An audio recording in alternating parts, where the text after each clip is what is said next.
Hey pretty people, it's Cheryl. So I am going to be doing a tutorial for you guys to make up for the tutorial week I missed. And I am going to show you guys how to make this, which is a chicken casserole. This one I did is Parmesan chicken with rotisserie chicken I used to make it a little faster. It still by scratch besides the chicken, but so it's Parmesan chicken and cheese and noodles with mushrooms, but you could pretty much do anything with them. I had, when I went over the ingredients, I had said I was going to make sunchokes with them, but since it made so much, you know, I had to double, because we used a whole chicken from Sam's Club and deboned it, and they're huge chickens, the rotisserie, so it made 2 full pans. So we skipped the sunchokes, and what we're going to do is we'll eat, you know, probably out of this one, and then this one will cool, and then once it's completely cool, we'll cut it into slices, and then take slices out and wrap them individually, and put them in the freezer for at least a couple slices at least, and then if we can get like a whole half out and wrap it and stick it in the freezer, because these are really good reheated. So we'll probably do that because, yeah, it made a lot. Normally we, you know, freeze half of the sauce, but since I was doing a tutorial, I just made the whole thing, and then that gives us lunches for the week. So yeah, there you go. That's all it is. I hope you guys like it, and stay tuned, and you can see how I did it. Okay.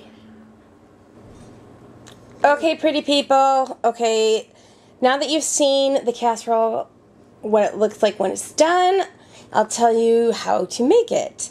These are the ingredients you're going to need. You're going to need some salt, butter, panko, but that's actually optional. Some chicken broth. We're using fat-free because there, you know, is a lot of fat in this to begin with, so we take it out where we can, but you can use any kind you want. Some half and half or light cream, they're both the same thing. Some flour, some herbs. This is a combination of herbs and some Parmesan cheese that came out of a can. I'm going to be using that actually as a little bit in the casserole and a little bit mixed with the panko on top. But I do have Parmesan cheese to throw in the sauce. We've got some baby portobello mushrooms. We're doing it with rotisserie chicken just to save a little bit of time. You can boil your own chicken, make your own chicken, and then use the broth from your chicken as the broth if you want to do it all the way homemade. I have found that it is excellent with rotisserie chicken, just, you know, because the way they season it and everything. This is a Sam's Club chicken, so it's huge. So we're actually making a double batch, and we'll freeze what we don't eat and have it already made, and then we'll slice it and then freeze it, and then can just microwave portions of it when we need to. That would be the skin from the rotisserie chicken, the ones that aren't too gross. But that's not that's for the dogs. I'm going to cut it up and put it in there. Dinner, you need some cooking sherry or other cooking wine. I think cooking sherry is the best to use with this particular casserole. You can use any kind of pasta you want. I am using Amish egg noodles, but since I'm doing a double batch, I won't have enough, so I'll be pulling a little bit of just spaghetti too. And then I'm actually taking sunchokes, and they're like the parts of the sunflowers. And I'm going to be wrapping them in potatoes and baking them alongside the casserole instead of putting them in because, you know, my boys get picky. But they're really delicious and nutty. and you can eat them raw and everything. So those are the ingredients you need. I'll go over the amounts you need as I start making the roux and going from there. Okay, I'll see you in a second. Bye. Okay, the first thing we're going to do is take 1 stick of butter or margarine and melt it into a large pot. I've got my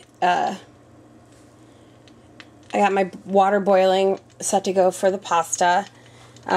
What you're going to do is as soon as the butter gets done, you're going to put in 1 level cup of flour. Put it right in there. And then you are going to start mixing it together to make your roux. It's actually hard to do with one hand because my bowl is spinning. Oh, let me turn that down. Okay. So yeah, you're just gonna work this till it's together. Okay, I'll be right back. Okay, when you got it together and it's like this, and all the butter or margarine and flour's together, and it makes this clumpy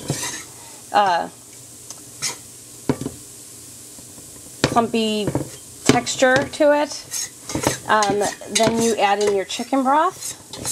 If you were going to make like Cajun food, you would just take this part and you would cook it till it was like almost black, and before you add your sauce. I need 5 cups of chicken broth. My thing here held 6, so I just poured 1 cup out, and now I'm just going to add the broth, enough just to cover the bottom right now, and then a little bit at a time, and then I'm going to use my beater to mix in all the flour, and just moving off the thing again. So once you get that together like that, then you add a little more, and again until you've got all 5 cups in there, and I'll show you what that looks like when all 5 cups are done. Okay, now that's done. You can see that if you just add it slowly, it becomes from like a really thick substance to like a paste, and then every little bit you add, you just keep mixing it and it gets thinner and thinner, and this is what the final outcome looks like. It does not take very long at all. Each time I added broth, I stirred for maybe a minute before adding more. And then I think once it got to a thinner consistency, I added like the final 2 cups at once. Okay, once you get it to here, then you're going to take 2 cups of half and half or light cream, and you're going to add them to the mixture. And you can see my water is just about to a rolling boil, so that's good. Let's see if I can actually pour cream and not spill and film all at the same time. Ooh, that one's close. And I spilled. Okay, now you got both cups in, and you're just going to stir and let the sauce thicken. Now, you're going to be stirring for, you know, I don't want to say a long time, but I mean, it's not going to happen immediately. But if you just keep like constantly stirring it just a little bit at a time, the sauce thickens up. It just all of a sudden happens. Like, it doesn't get gradually thicker. Like, you'll just be stirring it and it'll stay this consistency for, you know, 5 minutes or, you know, 6 minutes or whatever, maybe 10 minutes. It depends on, you know, what you have your heat at. I have mine set from like low to high, high being 10. I have mine set at about 6 1/4 right now. And I have an electric glass top stove. So, but you're just going to be stirring and stirring, and then all of a sudden, within like 5 seconds, maybe even less than that, the sauce will turn from thin to thick, like boom. So the chances of me actually getting that on film are like slim to none, unless I stand here stirring and talking for 5 minutes. which I really don't think anybody wants to watch. So I will come back when the sauce has thickened and show you what to do next. Okay? Okay, I have added 1.5 cups of Parmesan cheese and 1 cup of cooking sherry. The consistency on it now is like that, and you can see how thick it is because you can see it in the spoon. It's really good at this point. I forgot to mention when I put the pasta up that the salt that I said that you needed is that's just to boil the pasta with. You don't actually use it in the casserole. Cooking sherry has a lot of salt in it to begin with, so you don't really need it. Okay, and from here I'm going to add the mushrooms. This is 10 ounces of portobello mushrooms. You can use however many you want, though. This is just what John bought. I usually get 2 8-ounce packages, so I usually have a little more, because mushrooms are my absolute favorite food in the entire world. I know I'm going to catch heat from Nikki for saying that too, because she doesn't like mushrooms. And I want to know what kind of proper vegetarian she is if she doesn't like mushrooms. But she says they're not vegetables, they're fungus. She only eats green vegetables. But anyhow, now I'm going to go ahead and add the chicken in, a little bit at a time, and then I'm going to stir it up. And then this just heats. I mean, it's already cooked, so you're just going to heat it up for a little bit so that the mushrooms, they'll end up losing, you know, some of their, you know, they lose some of their water content. They'll go in and thin up the sauce a little bit. And then you just mix that with the pasta when it comes out, and I will finish mixing in the chicken, and I'll come back when we get to putting it in the pan. Okay, this has been sitting now for about 5 minutes. The consistency now is thick like that. I gave it a taste.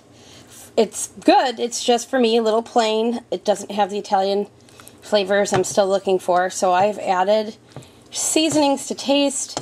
Since this is all subjective, I'm not going to tell you how much of what I added, but I added some garlic, onion, basil, oregano, rosemary, some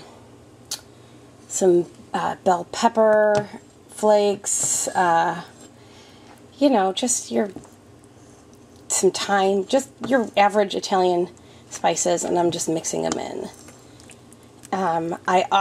It is very thick. Let me give it a taste, actually.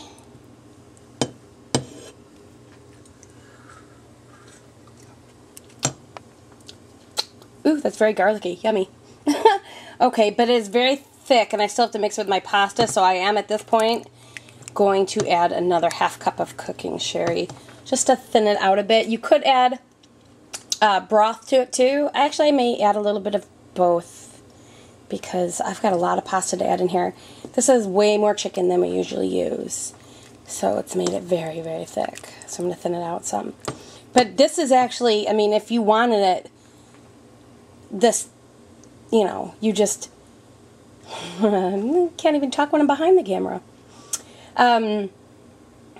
If you don't add as much chicken.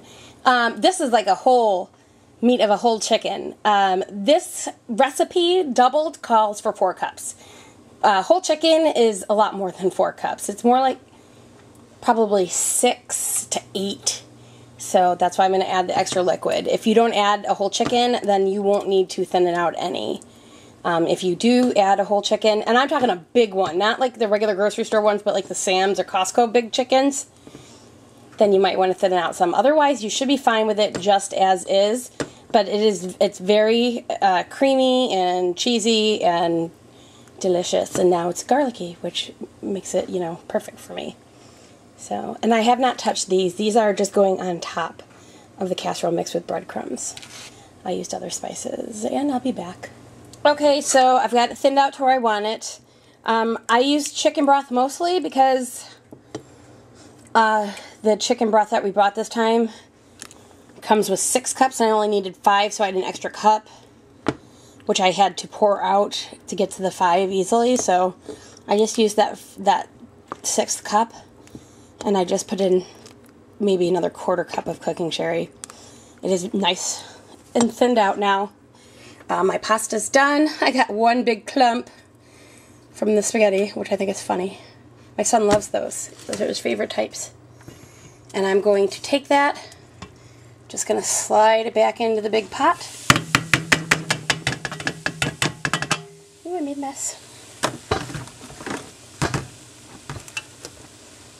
Ugh. Sorry.